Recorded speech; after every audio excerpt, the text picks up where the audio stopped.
मोटे अनाज अपनाओ ताकत बढ़ाओ जैसे स्लोगन के साथ कृषि विश्वविद्यालय में देखी गई मोटे अनाजों की कई स्टॉल।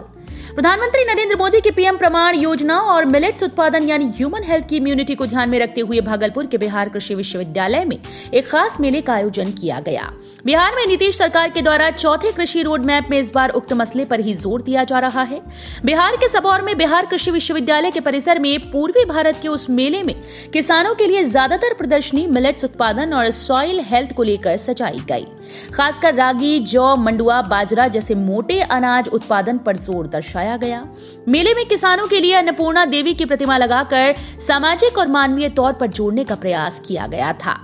मोटे अनाज अपनाओ ताकत बढ़ाओ जैसे स्लोगन आकर्षण का केंद्र थे। मोटे अनाज की प्रदर्शनी भी लगाई गई थी। बिहार कृषि विश्वविद्यालय के कुलपति डॉक्टर D.R. सिंह बताते हैं कि पिछले 50 और 60 के दशक में हरित क्रांति को लेकर अनाज उत्पादन पर ज्यादा जोर रहा। अब जब भारत अनाज उत्पादन के मामले में आत्मनिर्भर और बड़ा निर्यातक बन चुका है, तब भविष्य की जनरेशन को ध्यान में रखते हुए सरकारी स्तर पर कृषि वैज्ञानिकों को कई बड़ी जिम्मेदारी सौंपी गई है। कुलपति ने बताया कि पिछले कोरोना काल में भारत में मृत्यु दर अन्य देशों की अपेक्षा कम रही। उसके पीछे का बड़ा कारण हिंदुस्तान की मिट्टी और उसके कृषि उपज में रोग प्रतिरोधी क्षमता ज्यादा रही। उस कड़ी में मिट्टी की सेहत भी दुरुस्त रहे और आम इंसान की सेहत भी ज्यादा मजबूत रहे, इसलिए मोटे अनाज के उत्पादन पर जोर दिया जा रहा है।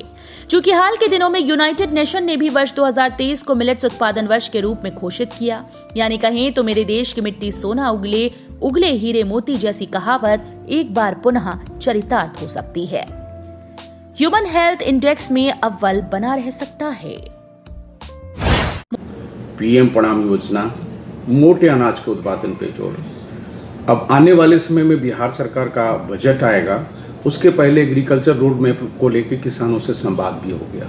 तो ये मोटे अनाज का उत्पादन और सॉइल हेल्थ की बात को अगर हम देखेंगे तो आने वाले जो हमारा जनरेशन है उसको ध्यान में रख के आप साइंटिस्ट क्या कहेंगे? देखिए, सॉइल हेल्थ और मोटा अनाज हम आपको 50 के दशक और 60 के दशक में वापस ले आता हूँ। उस समय हमारे पास अन्न की कमी थी और हम अन्न दूसरे देशों से मंगाते थे। और 60 के दशक में हरित क्रांति आई। 60 और 70 के दशक में जब हरित क्रांति आई तो उसमें खूब केमिकल फर्टिलाइज़र का उपयोग हुआ। और हरित क्रांति कहाँ से आया? जहाँ पानी की सुविधा अधिक थी। तो जब पानी की सुविधा हुई, हरित क्रांति आई और उसमें केमिकल फर्टिलाइज़र यूज करके, उसमें हमारा लक्ष्य था, देश का लक्ष्य था कि कैसे हमें अपने जनों को, भारत के लोगों का पेट भरना है, कैसे ले आना है।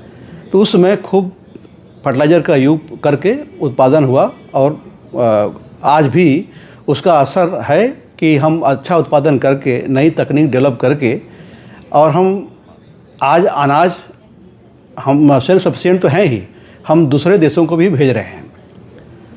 जहाँ तक आप सॉइल हेल्थ की बात कर रहे हैं, अधिक केमिकल फर्टिलाइज़र यूज़ करने से उसकी उसके ऊपर तो बुरा प्रभाव तो पड़ा ही। जब वही हम 40 और 50 के दशक में पुनः जाते हैं, उसमें मोटा अनाज होता था, मोटा अनाज लोग करते थे।